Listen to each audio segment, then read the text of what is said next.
Hey, it's Lebo, back again with Taxi. So last video was the completion of phase one with the exception of the LED OCD boards. Well, guess what has arrived today? Yep, getting ready to go in. I'm just gonna go ahead and show you guys what's involved with it in case you're interested. Basically what we've got going on is this is the board and it intercepts all the cables that are going to the playfield controlled lights. It basically intercepts the signal going to that, and it, as I understand it, basically sort of multiplies the duty cycle. I'm probably not saying that quite right, but it's flashing up, I guess, a whole lot more times per second than it normally would, and so when it attempts to dim the lights, instead of it flickering really bad, it actually looks a whole lot better. So I'm just gonna do a quick overview as I install this and just kind of let you know how this all goes together.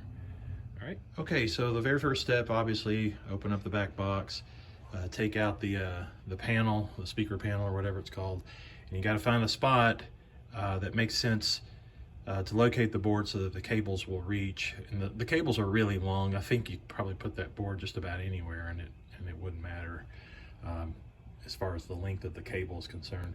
But I typically, in this right hand bottom area, seems to be a pretty common spot. That's usually where I end up putting these boards for the other games that I've installed these cards in. So I'm usually doing them on WPC games. I've only done this on one other.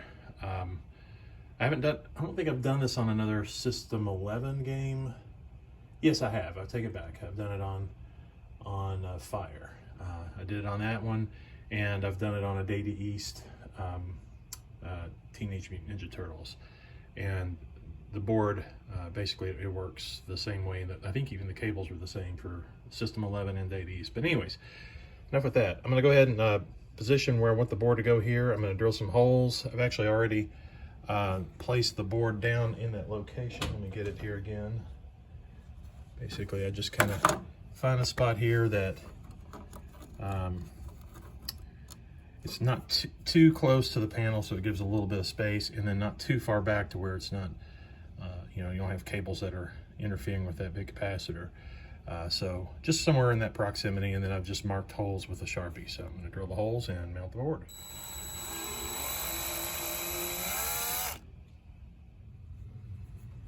You pop in these little standoffs.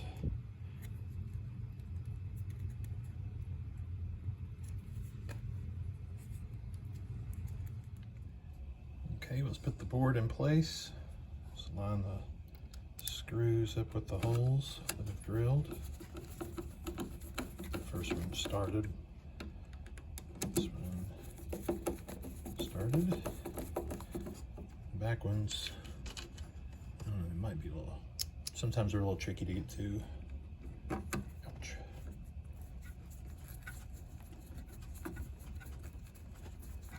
What's going on? Hopefully if I drilled all my holes right, hopefully I marked the holes good and get the screws to go right on in. Looks like it's going good, so firm this up.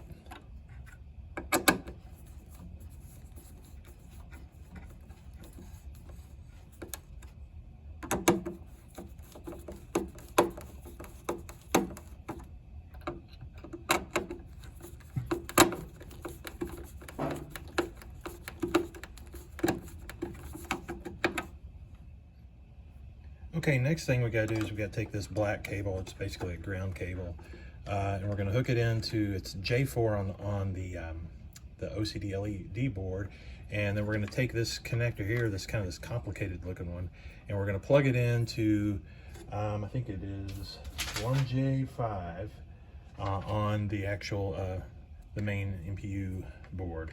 So let's go ahead and do this first. Plug this right into J4. There it is, that's good.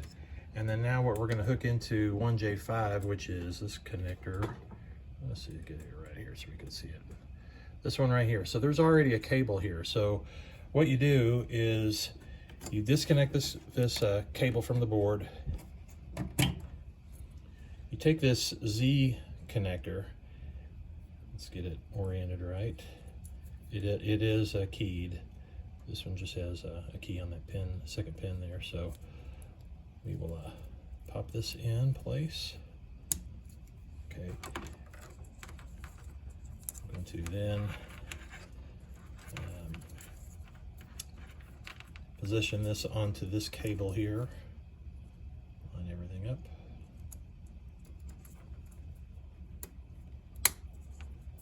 And then now this will go in place of where the connector originally was. Oh, except we're going to do it the correct way and not backwards like an idiot.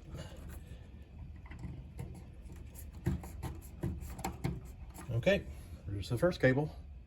Okay, next we're going to handle the actual column output cable. So the output that would drive the columns is this actual connector, or this header right here, which is J6. And I'm going to go ahead and connect that in. Here is the connector. There is a key here, so it goes in just like this. All right, and basically what we're going to do is the output here, it's going to go over here to this, I think this is 1J7, disconnect this from the board. So instead of that whole MPU, well, the whole driver combo board, I'm getting the name all messed up. Instead of it driving the column, the OCD LED board is now going to drive it. So what I have to do is I have to connect these two connectors together. And to do that, again, I got another one of these Z connectors. So let's get this lined up properly. Get in here. All right, and then come over here.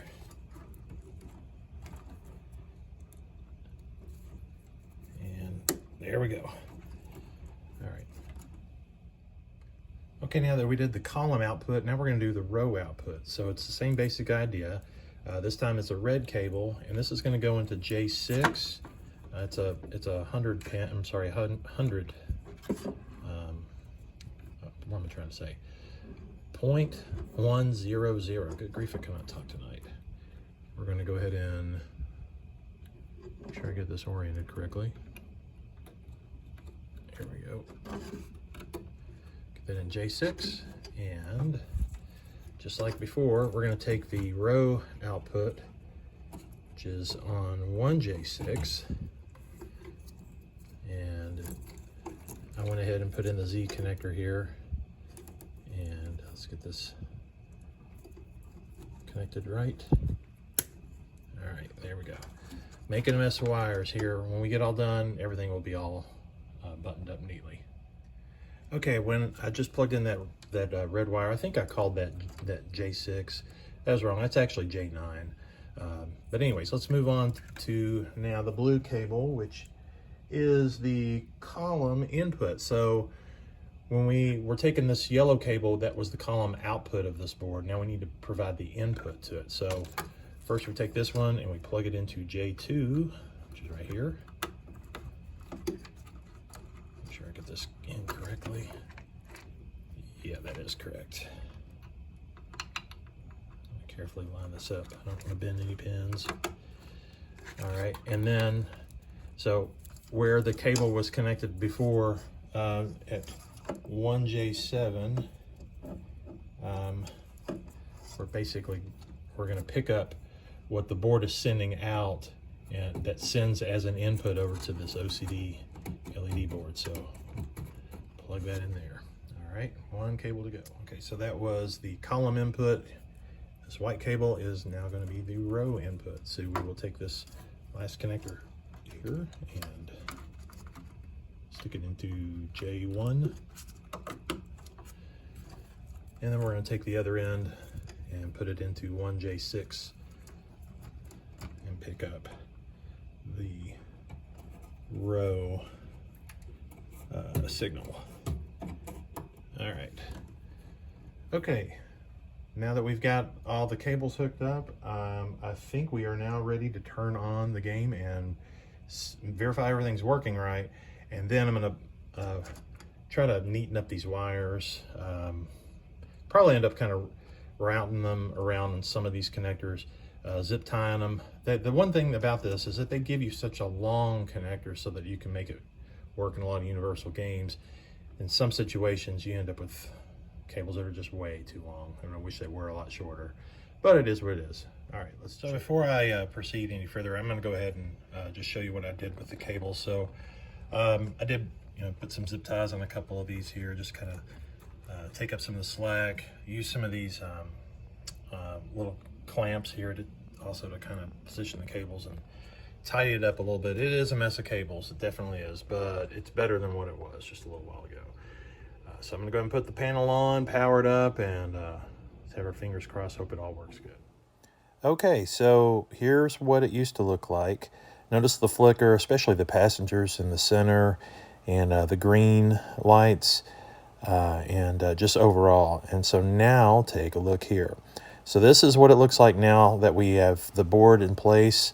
And again, look at the passengers and look at the green lights. Let's see how they just are a little smoother. That's what the effect is. So anyways, that wraps it up. Taxi is officially done for phase 1.